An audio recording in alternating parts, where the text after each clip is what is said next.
Good morning. Morning. Good morning. Oh, and in case I don't see you, good afternoon, good evening, and good night. Postmodernism has been around since the 1960s, but theorists are still trying to find an exact meaning of postmodernism. Each writer, theorist, researcher or reader could interpret it in a different way, but postmodernist films play with the meaning behind the subject, and it suggests it plays with ideology.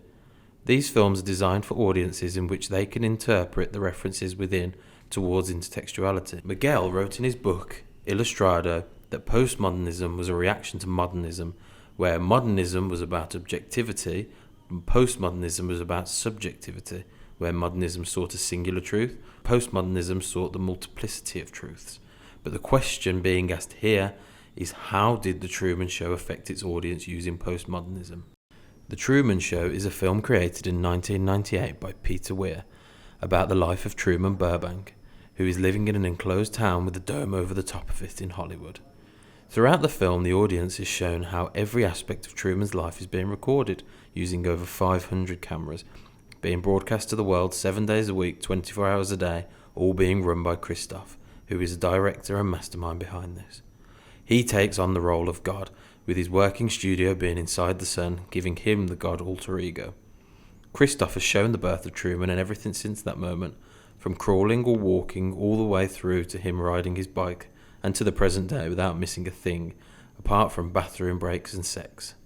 You never see anything anyway. They always turn the camera and play music, and the wind blows in and the curtains move and you don't see anything. Truman's whole life is a lie where everybody he meets are actors, including his wife, parents and friends. They all get paid to be these people in his life. An example of this is when Meryl feels as if Truman has lost his mind, and she panics and demands somebody steps in to sort this out immediately, stating that she can't work like... You are scaring me! You're scaring me, Meryl. What are you gonna do? Dice me? Slice me or peel me? There's so many choices! No! Do something! What'd you say? Who are you talking to? Nothing. I didn't say anything. I didn't say anything. You said do something. No, I didn't talk. I wasn't talking to anybody. Truman! Talk to me! I don't know anything. Please stop. Stay where you are. Truman? Truman. Oh, thank God. Oh, thank God. How can anyone expect me to carry on under these conditions?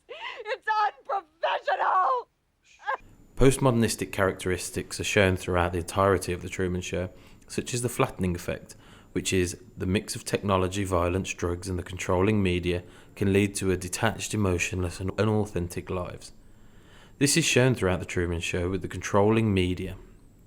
Truman is shown starting to figure things out, and this is something Christoph cannot afford to happen, so he makes things change to alter the events. An example of this is when Truman's father, whose character was killed off when Truman was only young, in the sea, to provide Truman with a fear of the sea, and to ensure that he never tries to escape or adventure through the sea. Ultimately, he ended up coming back to try and tell Truman that this was all a lie and he was being filmed. He was seen sneaking onto the set in a homeless disguise, and was quickly escorted away before Truman and he could talk. The next day, the papers read that they are cleaning up the homelessness off the streets. This is clearly how the media works in the world, and how one thing is true but they can fabricate or completely change a story to fit their agenda, and change the way that somebody could think. Furthermore, this is shown through the audience on the outside, where they are obsessed with this TV show, watching it in bars, at work, or even on the bath, which truly shows the amount of power that the media has over the world as a whole. Another characteristic shown throughout The Truman Show is meta-reference. Meta-reference is when characters in a film are aware that they are in a film and show film equipment or use film terminology. This is shown throughout The Truman Show as everybody apart from Truman himself knows that this is a TV show. Say something, goddammit! You're on television!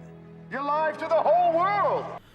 This is also shown when Meryl will burst out with an advertisement about a certain product she is using, for example, cocoa powder, or the lawnmower that Truman was repairing in his basement. I'm not hungry. You know, we really to throw out that mower. Get one of those new elk rotaries. It's a chef's pal. It's a dicer, grater, peeler, all in one. Never needs sharpening, dishwasher safe. Wow. Truman is driven throughout the film to get to Fiji to meet his ex-girlfriend, whom he fell in love with against the show's wishes. Sylvia was an extra on the set at the time when she bumped into Truman and the two blossomed into a romance. She ends up leading the cameras on a wild goose chase to hide and tell Truman the truth about his life and what the show really was, but she was quickly picked up by crew and put in the back of a car. The crew member, pretending to be her father, told Truman that she was going to the Fiji Islands. Sylvia fought for Truman after she was released from the show, protesting non-stop to get him released from the show. Sylvia is there to greet him when he finally escapes the show's grasp, and even though throughout the entire film the audience gets to see every waking moment of Truman's life, Peter Weir decided the reunion of Sylvia and Truman doesn't get shown to the audience, as a little hint of his newfound privacy, ending the show completely. Please, don't listen to him. Everything I've told you is the truth. Please. It's fake. It's all for you. I don't And the understand. sky and the Come on, sea, honey. everything. It's a set. I don't It's a believe show. you. Everybody's You'll be all right. watching you. Please, don't Please, listen to him. Laura. He's gonna lie to you. Pastiche is used when a film wants to take an old-style era, so The Truman Show was filmed in 1998, whereas it looks as if it was set in the 50s or 60s America. This is commonly used in films, but what is interesting about this is the way the director displayed this. When scenes of the Truman inside the dome were shown, it looked like the 50s or 60s, whereas when it cuts away to the outside world, it loses this effect and leaves it in the audience's imagination about what time frame this was set. Hyperreality is a technologically created world which blends the real and fiction. This leads an audience to have the suspension of disbelief and fully submerse into the film. This is shown in The Truman Show by the camera angles used throughout.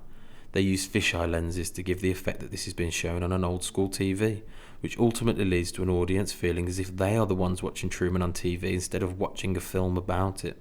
The audience is not shown much in terms of technological equipment until much further on, which leads an audience to be unsure about what is the truth and what is a lie.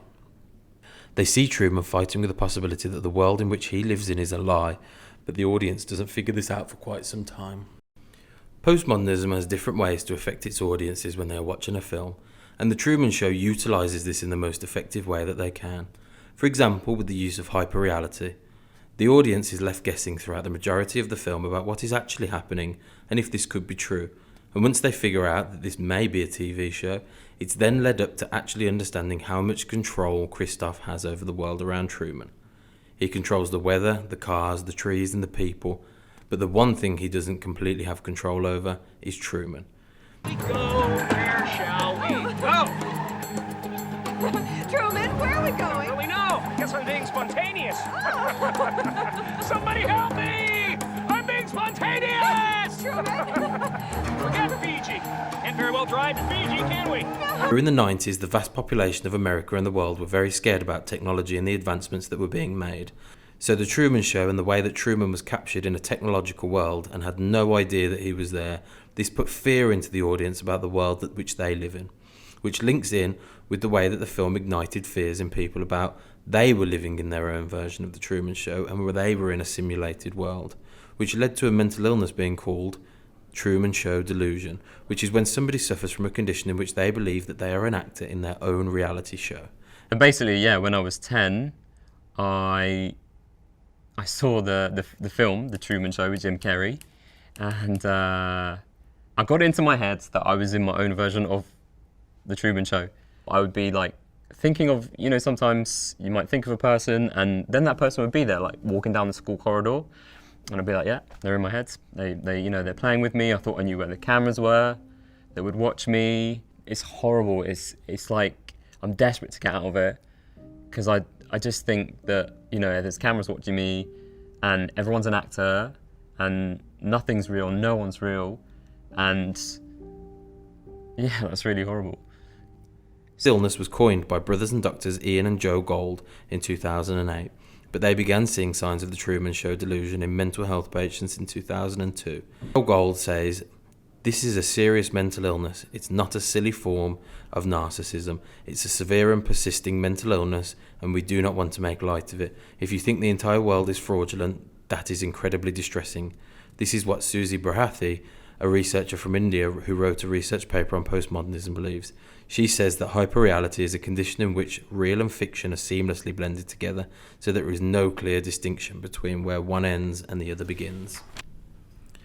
To conclude, The Truman Show affected its audience in many ways, from leading them to the unsurety of truth, to unsure why they may even be watching this film and then rooting for Truman to get out, to making them feel as though they are the voyeurs watching Truman instead of watching a film about it, all the way to altering somebody's brain chemistry to making them believe that they are in a film of their own and being watched and everything around them is staged. The audience gets led on a wild goose chase of their own when it comes to The Truman Show and go through a roller coaster of emotions from beginning to end. You want another slice? No, I'm okay. What else is on? Yeah, let's see what else. Where's the TV guy?